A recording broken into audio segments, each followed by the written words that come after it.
आप सभी बच्चों को मेरा प्यार भरा नमस्कार। आज से हम राजनीति सामाजिक विज्ञान की क्लास 9th की राजनीति आज से हम स्टार्ट करेंगे। और ये जो मैं आपके लिए जो एजुकेशनल वीडियोस लेकर के आ रहा हूँ, एमपी बोर्ड के जितने भी बच्चे हैं, मध्य प्रदेश राज्य में स्टडी करने वाले जितने भी बच्चे हैं, उन सभी बच्चों को ये वीडियो बहुत काम आएगा। हम पूरा का पूरा पढ़ेंगे, 9वीं क्लास का पूरा चैनल डेडिकेट है। और साथ ही साथ सीबीएसई बोर्ड में पढ़ाई करने वाले जितने भी बच्चे हैं, उन सभी बच्चों को भी ये काम आएगा, क्योंकि एमपी बोर्ड की भी बुक्स वगैरह चेंज हो चुकी है। एमपी बोर्ड में भी एनसीईआरटी की किताबें से पढ़ाया जाता है और सीबीएसई स्कूल में भी एनसीईआरटी किताब से पढ़ाया जाता है। साथ ही साथ यूपीएससी की तैयारी करने वाले लोग और कॉम्पिटेटिव एग्जाम्स की तैयारी करने वाले जितने भी बच्चे हैं, वो सब भी इससे पढ़ सकते हैं। और इसमें पूरा पूरा पढ़ेंगे, बारीकी के साथ पढ़ेंगे। आज से हम अध्याय का स्टार्ट कर रहे हैं। देखिए, हमारा आज का पहला अध्याय है सोशल साइंस का पहला अध्याय। देखिए यहाँ पर क्या है, अध्याय 1 है लोकतंत्र क्या और लोकतंत्र क्यों। अध्याय का नाम क्या है, लोकतंत्र क्या और लोकतंत्र क्यों। सबसे पहले यहाँ पर हम परिचय देखेंगे।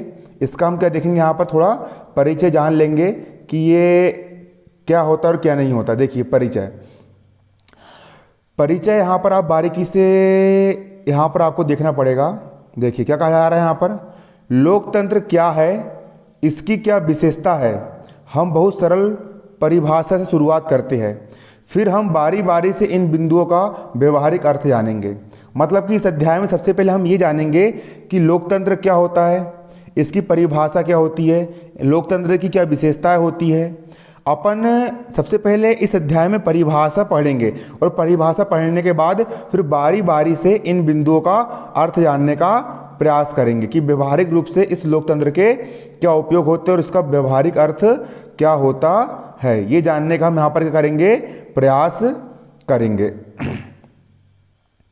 देखिए, यहाँ हमारा उद्देश्य किसी भी सरकार के लोकतांत्रिक होने की न्यूनतम विशेषताओं को चिन्हित करना है। कोई भी सरकार लोकतांत्रिक होगी या नहीं होगी, या फिर लोकतांत्रिक होगी तो कम से कम उसे किस विशेषता, कौन कौन सी क्वालिटीज उस सरकार के अंदर होनी चाहिए, ये इस अध्याय में हम ये जानने का प्रयास करेंगे। ये अध्याय पढ़ लेने के बाद हम लोकतांत्रिक और गैर लोकतांत्रिक शासन में अंतर कर सकते हैं।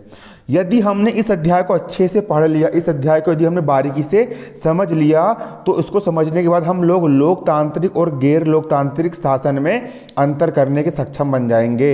हम लोकतांत्रिक शासन और गैर लोकतांत्रिक शासन में अंतर करने के सक्षम बन जाएंगे अध्याय पढ़ने के बाद, कि लोकतंत्र क्या होता है और गैर लोकतंत्र क्या होता है ना।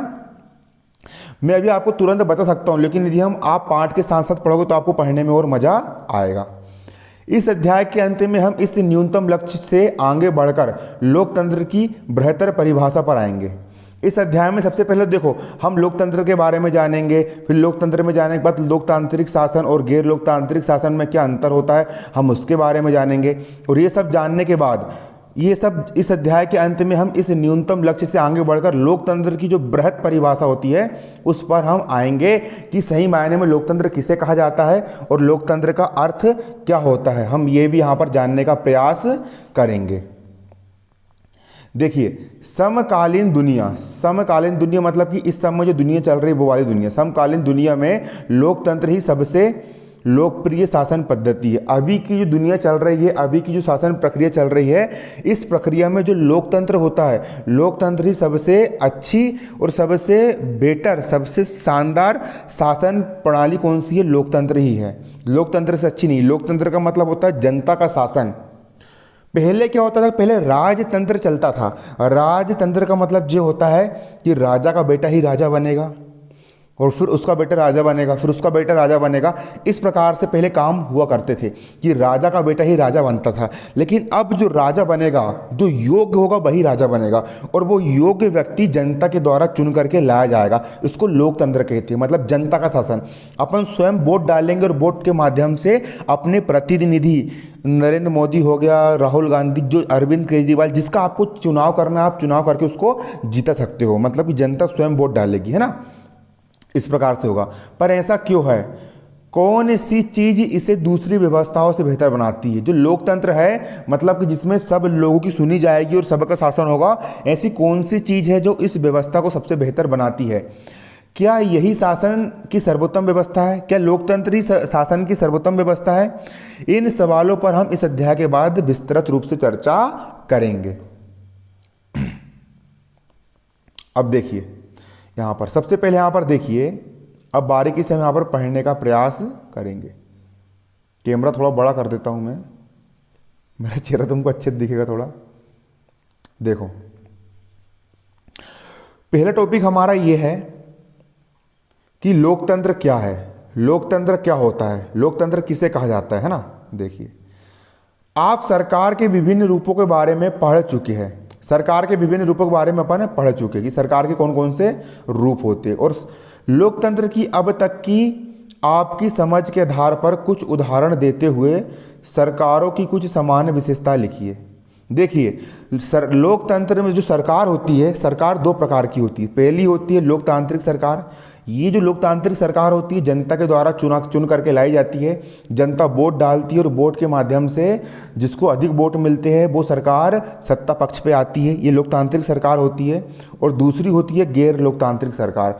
अगली हमारी क्या होती है? अगली हमारी होती है गैर लोकतांत्रिक सरकार। पहली होती है हमारी लोकतांत्रिक सरकार और दूसरी होती है हमारी गैर लोकतांत्रिक सरकार। दूसरी सरकार होती है हमारी गैर लोकतांत्रिक सरकार। पहली होती है हमारी लोकतांत्रिक सरकार और दूसरी हमारी क्या होती है? गैर लोकतांत्रिक सरकार होती है।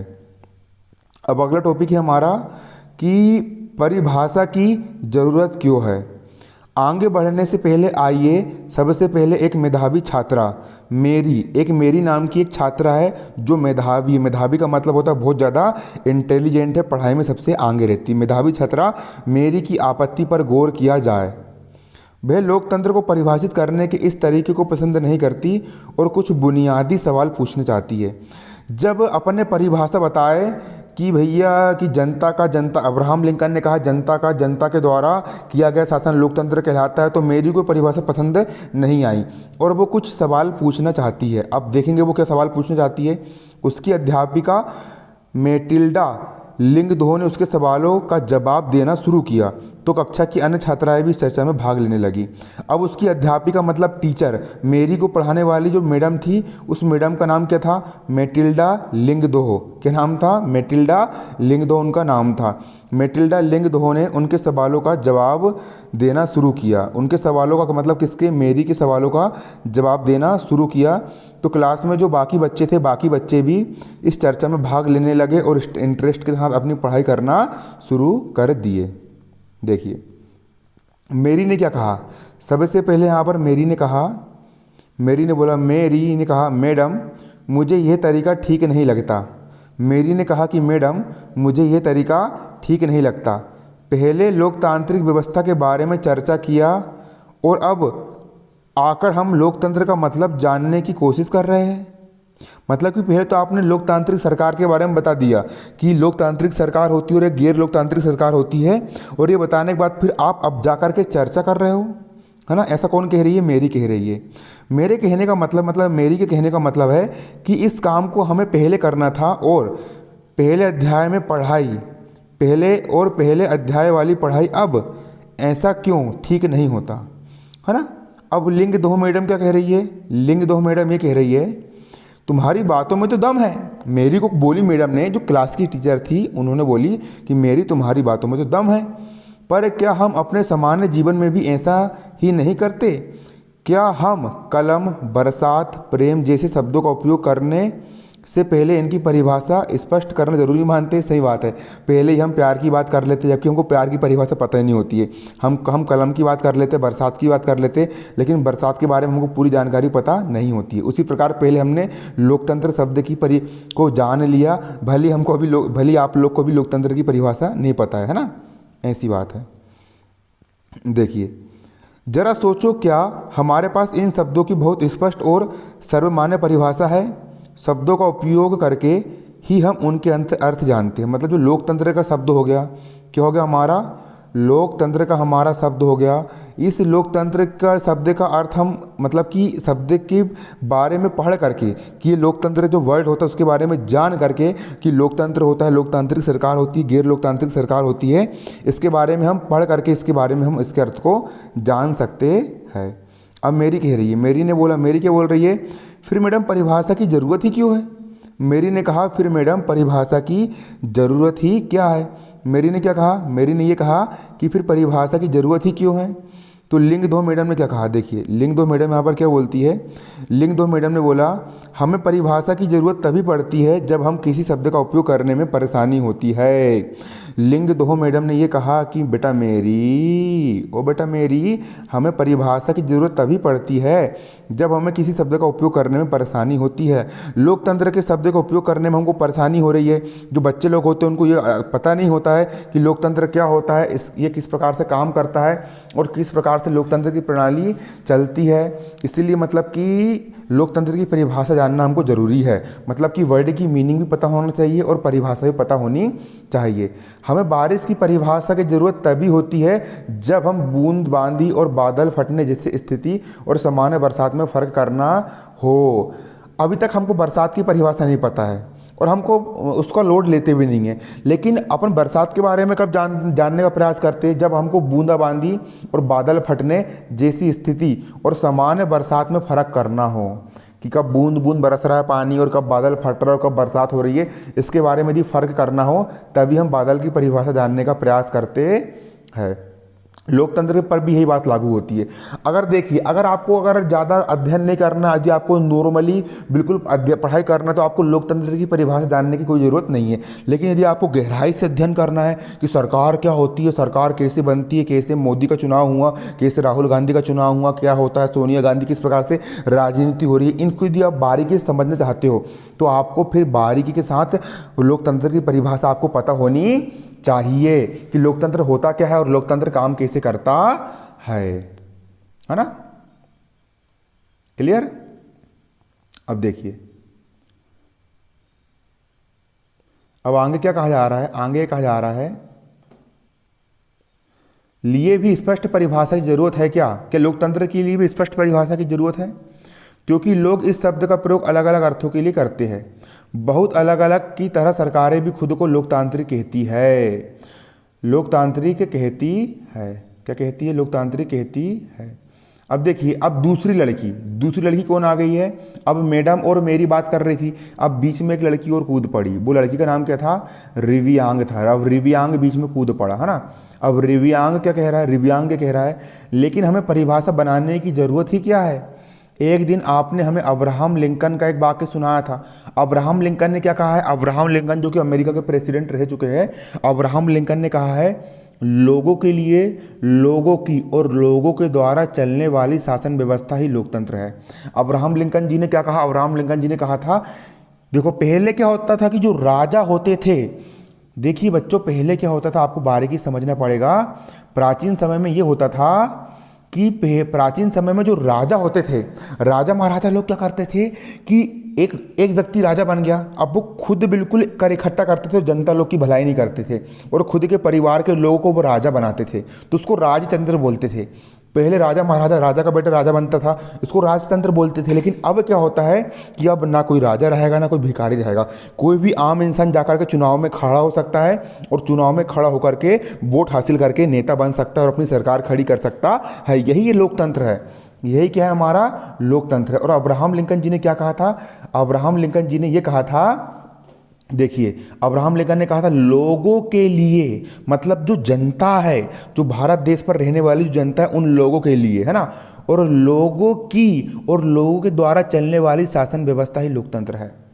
देखो पहली बात तो ये कि जो सरकार बन रही है वो आम आदमी के लिए, लोगों के लिए बन रही है। दूसरी, और लोगों की ही सरकार बन रही है। नरेंद्र मोदी भी आम इंसान है, उसकी सरकार बनी, भाजपा में जितने भी लोग हैं सब आम इंसान, लोगों की और लोगों के द्वारा चलने वाली शासन व्यवस्था। और जो शासन व्यवस्था, जो नेता, जो लोग जो चल रहे हैं, जो शासन व्यवस्था चल रही है वो लोगों के द्वारा ही चलने वाली शासन व्यवस्था है। और इसी को क्या कहा जाता है, इसी को लोकतंत्र कहा जाता है। मेघालय में हम स्वयं पर राज करते रहे हैं, इसे सभी लोग मानते भी है, हम इसमें बदलाव करने की क्या ज़रूरत है। मेघालय में हम स्वयं पर राज करते रहे। मेघालय, जो मेघालय है, जो स्थान का नाम, वहाँ पर कौन बोल रहा है? रिव्यांग बोल रहा है कि मेघालय में हम लोग खुद राज करते हैं और उसमें हमको बदलाव करने की ज़रूरत है। जब एक बार लोकतंत्र हो गया है, और अब देखो छोटा सा बच्चा 9वीं क्लास का, उसके मन में सवाल आएगा ना। तो रिव्यांग ने बोला कि जब एक बार सरकार चुन लिए और जब हम खुद राज कर रहे हैं तो फिर दोबारा चुनाव करने की ज़रूरत है। अब देखिए, अब लिंगदोह मैडम क्या बोलती है।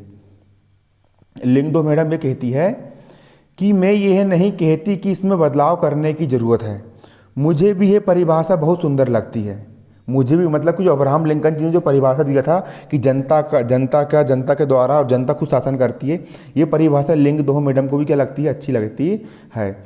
जब तक हम इस मसले पर खुद से विचार ना करें, जब तक हम इस मसले पर खुद से विचार ना करें, जब तक हम इस मसले पर क्या ना करें? खुद से विचार ना करें, जब तक हम इस मसले पर खुद से विचार ना करें, तब तक ये तय करना मुश्किल होगा कि लोकतंत्र की यही सर्वोत्तम परिभाषा है। लिंगदोह मैडम को मतलब ये था, कोई भी चीज़ को रटना अच्छा नहीं है, खुद भी उस पर दिमाग लगाओ, खुद भी उस पर विचार विमर्श करो, तब तुमको पढ़ने में भी क्या आएगा? मज़ा आएगा, है ना। हमें किसी भी चीज़ को सिर्फ इसी आधार पर स्वीकार नहीं कर लेना चाहिए कि बहुत नामी गिरामी आदमी ने उसके लिए बहुत कुछ अच्छा कहा। सही बात है, कई बार क्या होता है, दिमाग को ओपन करो।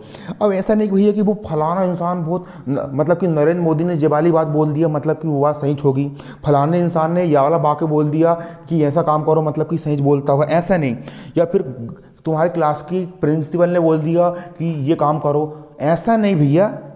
कोई बड़ा सा बड़ा इंसान भी है, हमें ज़िंदगी में हमेशा याद रखना, कोई बड़ा सा बड़ा इंसान भी है, अगर वो कुछ बोल रहा है तो बिना मतलब कि आंख बंद करके उसकी बात पर यकीन नहीं करना है। खुद की बुद्धि लगाना है, खुद का दिमाग लगाना, खुद का ब्रेन इस्तेमाल करना है कि ये सही बोल रहा है फिर गलत बोल रहा है। कई बार छोटे छोटे बच्चे कैसे होते हैं कि यार किसी इंसान ने बोल दिया कि वो इंसान बेकार है, तो इंसान मान लेते हैं कि यार वो इंसान बेकार, जबकि ऐसा नहीं। खुद उसके साथ रहो, खुद उससे बातचीत करो और फिर निष्कर्ष निकालो कि वो इंसान अच्छा है या फिर बुरा है। मतलब दूसरे इंसान के कहने सुनने पर, कोई नामी गिरामी इंसान ने कोई लिखा ना, कोई नामी गिरामी आदमी ने यदि उसके लिए बहुत कुछ अच्छा कहा, मतलब कि बहुत ऐसा नहीं होता है। मतलब कोई इंसान कुछ बोले किसी के बारे में, मान रही भी अब्राहम लिंकन जी ने कहा है कि जनता के द्वारा शासन को लोकतंत्र अपन कहते हैं, लेकिन इसमें हम विचार विमर्श करेंगे, अपना दिमाग लगाएंगे, तभी हम अपना इंटेलिजेंट बन पाएंगे, है ना।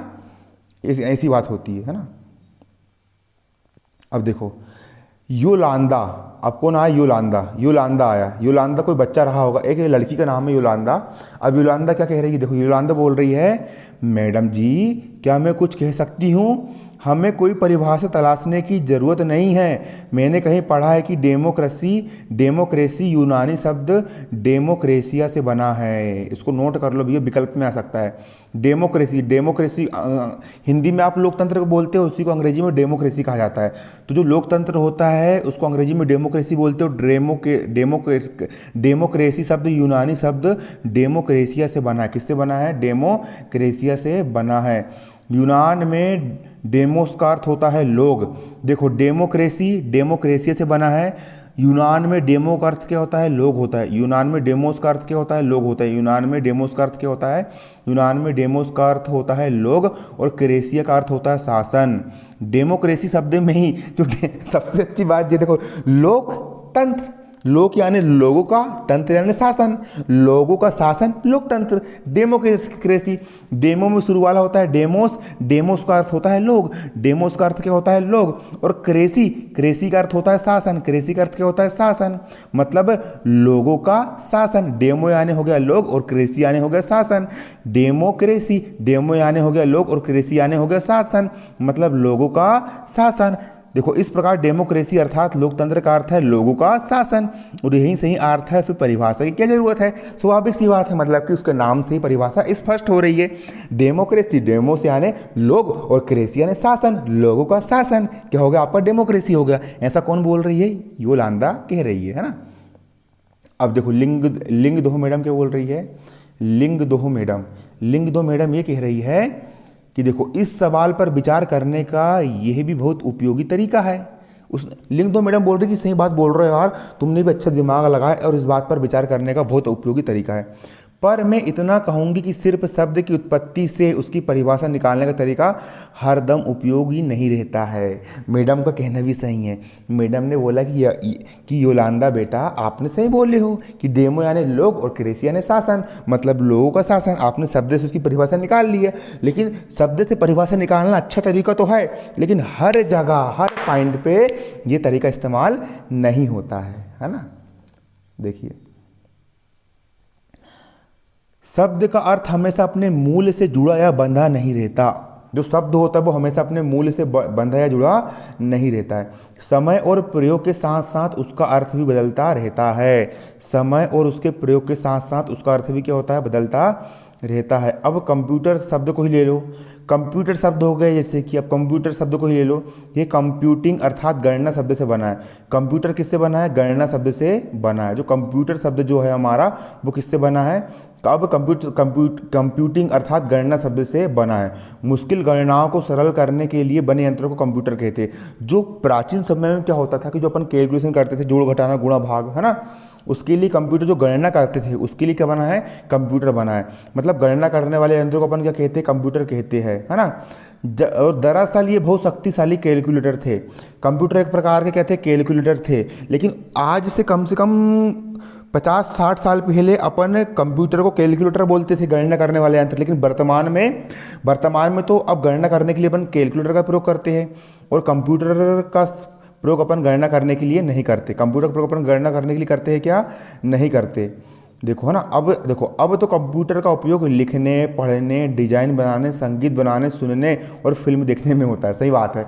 अब कंप्यूटर का उपयोग काम में होता है, लिखने के लिए होता है, पढ़ने के लिए होता है, डिजाइन बनाने के लिए, संगीत बनाने के लिए, सुनने और फिल्म देखने में किसका उपयोग होता है, कंप्यूटर का उपयोग होता है। शब्द तो वही है, लेकिन उसका अर्थ चेंज हो गया है। उसी प्रकार जो डेमोक्रेसी है ना, उसका भी अर्थ अलग अलग हो जाता है ना। लोकतंत्र का भी अर्थ क्या होता है, अलग अलग हो जाता है। ऐसा कौन बोल रही है, हमारी मैडम कह रही है। अब देखिए, अब इसके आगे देखो क्या होता है। शब्द तो वही रहते हैं, जो हमारे शब्द होते, शब्द तो वही रहते हैं, पर समय बीतने के साथ साथ उनका अर्थ बदल सकता है। मैडम ये बोल रही है कि समय अगर बीतता जाएगा तो उन शब्दों का अर्थ क्या होता जाएगा, बदल सकता है। ऐसी स्थिति में सिर्फ शब्दों के मूल अर्थ पर ही भरोसा करना बहुत उपयोगी नहीं होता। अगर आप शब्द का सिर्फ मूल अर्थ जानोगे भी, डेमोक्रेसी मतलब कि डेमो यानी लोगों और क्रेसी यानी शासन, और खाली लोकतंत्र की परिभाषा गणना कर लोगे, तो ऐसा नहीं है। उसके लिए आपको विस्तृत परिभाषा जानना पड़ेगा, उसके बारे में आपको बारीकी से पढ़ना पड़ेगा, अच्छे से अध्ययन करना पड़ेगा। अब देखो, मेरी क्या बोल रही है, मेरी बाई ये बोल रही है हमारी, मेरी यहाँ पर क्या कह रही है, देखिए मेरी यहाँ पर ये बोल रही है, मैडम आपके कहने का मतलब ये है कि इस विषय पर खुद सोचने का कोई शॉर्टकट नहीं है। मेरी ये कह रही है कि मैडम मतलब कि कोई शॉर्टकट तरीका नहीं है कि हम लोकतंत्र के बारे में जान जाए। हमें इसके अर्थ पर गौर करना ही होगा और परिभाषा पढ़नी ही होगी। मतलब कोई शॉर्टकट तरीका नहीं है कि हम खटाक से रट्टा मार के उसको याद कर ले। तो देखो मैडम ने क्या बोली, अब मैडम बोल रही, लिंग दो, मैडम ने बोली है एकदम सही। इसलिए आओ अब यही काम कर डाले, मतलब लोकतंत्र की परिभाषा को जानेंगे और अच्छे से हम पढ़ेंगे, अच्छे से हम क्या करेंगे, उसको पढ़ेंगे, लोकतंत्र क्या होता है इसके बारे में हम जानने का प्रयास करेंगे, है ना। और छोटी मोटी चीज़ यहाँ पर बाजू में क्या बोल रहा है, मैंने तो ये देखो, ये कौन बोल रहा है, कोई कार्टून वाला बच्चा बोल रहा है, मैंने तो ये भी सुना है कि लोकतंत्र ऐसी व्यवस्था है जहाँ लोक पर तंत्र हावी रहता है। लोक पर तंत्र हावी रहता है, इसके बारे में आपकी क्या राय है। लोक यानी कि लोगों पर तंत्र, तंत्र मतलब कि शासन व्यवस्था हावी रहती है, इसके बारे में आपकी क्या राय है, थोड़ा विचार करो। एनसीईआरटी की किताब पढ़ने में जी तो मज़ा आता है कि मतलब कि ये मतलब कि दिमाग पर बहुत ज़्यादा क्या होती है, जोर डालती है ना। अब देखिए, अब खुद सीखे, है ना, खुद सीखे, खुद करे और खुद सीखे, इसको भी पढ़ ही लेते हैं अपन। आइए लिंग दो मैडम की बात को गंभीरता से ले और कलम, बारिश और प्रेम जैसे सदा प्रयोग होने वाले साधारण शब्दों की ठीक ठीक परिभाषा लिखने की कोशिश करें। ये आप घर पे लोग कोशिश करना लिखने की। क्या कलम की कोई ऐसी स्पष्ट परिभाषा है जो उसे पेंसिल, ब्रश, हाइलाइटर, मार्कर से अलग बताती है।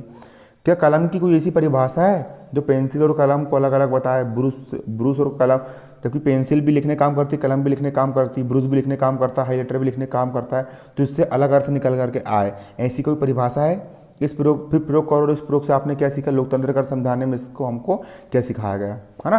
अब अगले वीडियो हम बारीकी से जानेंगे लोकतंत्र क्या होता है, डीपली में पढ़ेंगे।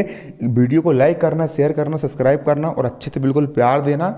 और अगले पार्ट में इसका वीडियो लेकर के जरूर आऊँगा। इस चैनल पर आपको 9वीं क्लास का पूरा मटेरियल मिल जाएगा। धन्यवाद। जय हिंद, जय भारत।